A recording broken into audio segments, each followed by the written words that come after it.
Oh, hello, my name is Yol Arthur Prepara, and today I will be demonstrating how to parse and modify XML files using Java. In this video, we will go through understanding XML structure, implementing Java code to read and extract data, and modifying XML files efficiently.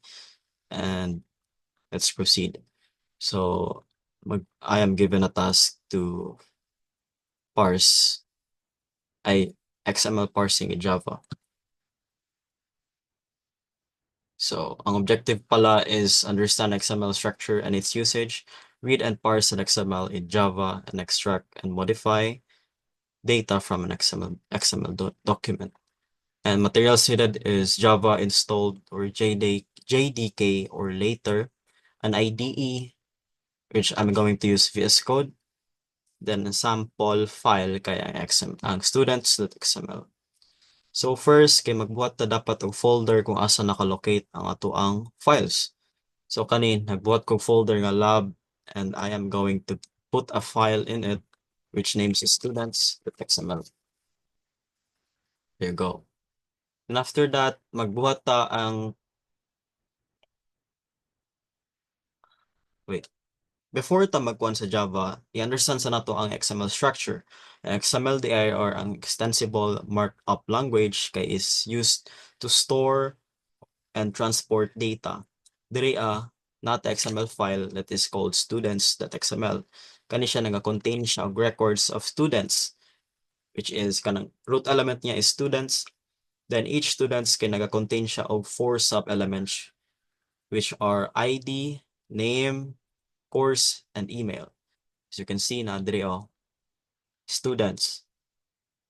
Then yung ID, name, course, and email. I-copy nato na siya. Na. And after that, kay magkuan ta, gamit tag parsing using DOM parser. Ay, by the way, kani siya kay this is a hierarchical structure which allows us to store and manage data efficiently. Then moving on, diri na ta sa Java. Then i-parse nato ni siya, parse nato yung XML file using a DOM parser. So magamit ta og mag-import ta og org.w3c.dom for handling ni siya, for handling XML, then javax.xml parsers for parsing. So let's just copy this. Pero mabuhat og file og parse xml.java. Copy natin na siya. So as you can see na siya. So ang gibuhat din nato kay this part is to load and parse the XML file. Just kani, gilocate nato ni XML file. Then we will get the root element of it. Then get all students elements. The elements.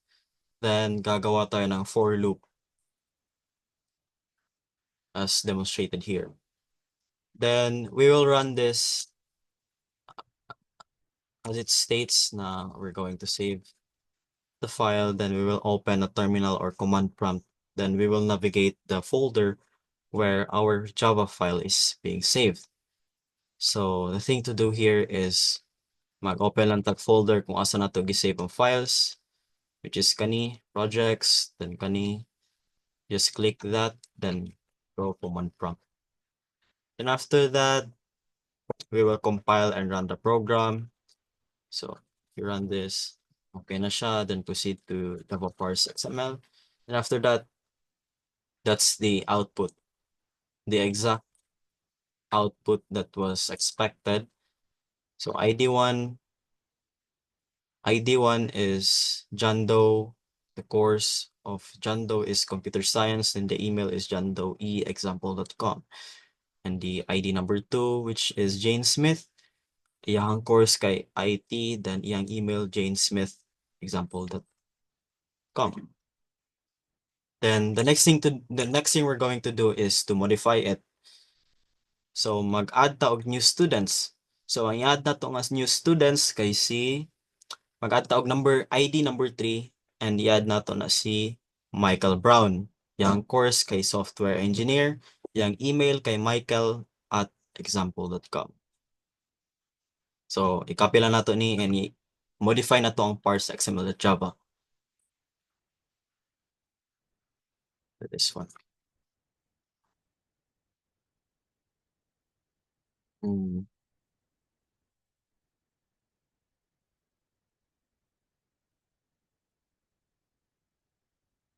So, mo ni siya, like, naa naman ni siya before.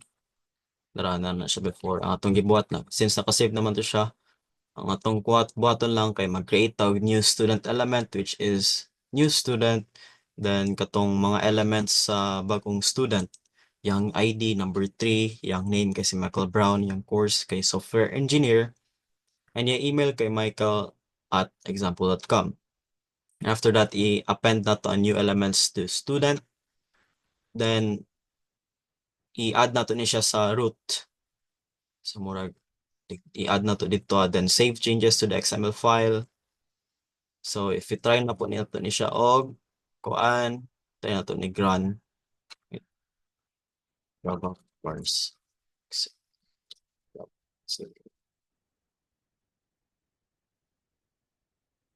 Parse. Eh,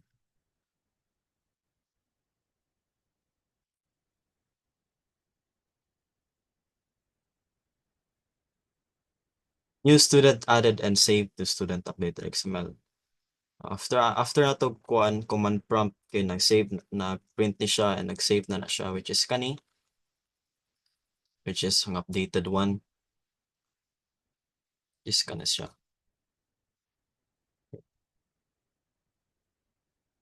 Muna siyang updated. And if i-try po natin ni siya run, so,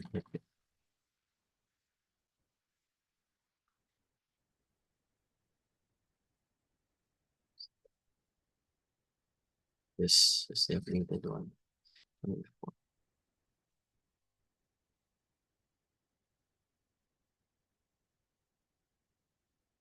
So as you can see, muna siya ang dili updated di ay katong the first one I did, si ID1 or ID number 2.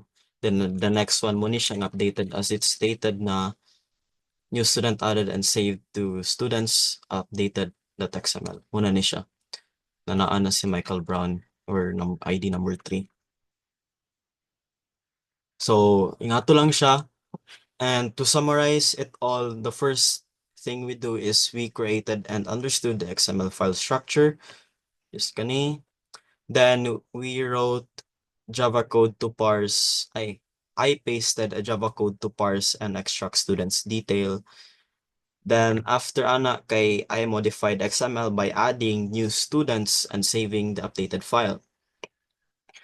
Kani siya nga demonstration kay ginapakita na how XML parsing and modification works in Java. And that's it for today's video, or that's it for my video, and I hope nakatabang ni siya, and I hope fit ni siya sa criteria, and I hope I was able to explain or help you understand XML parsing in Java.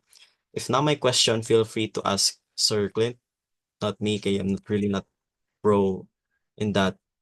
And if you're asking on say purpose ani, nana siya dira because kailangan ni Java na mag-run og program, and without this one, dili ang ako ang code kay murag text lang na siya and dili siya mag-execute.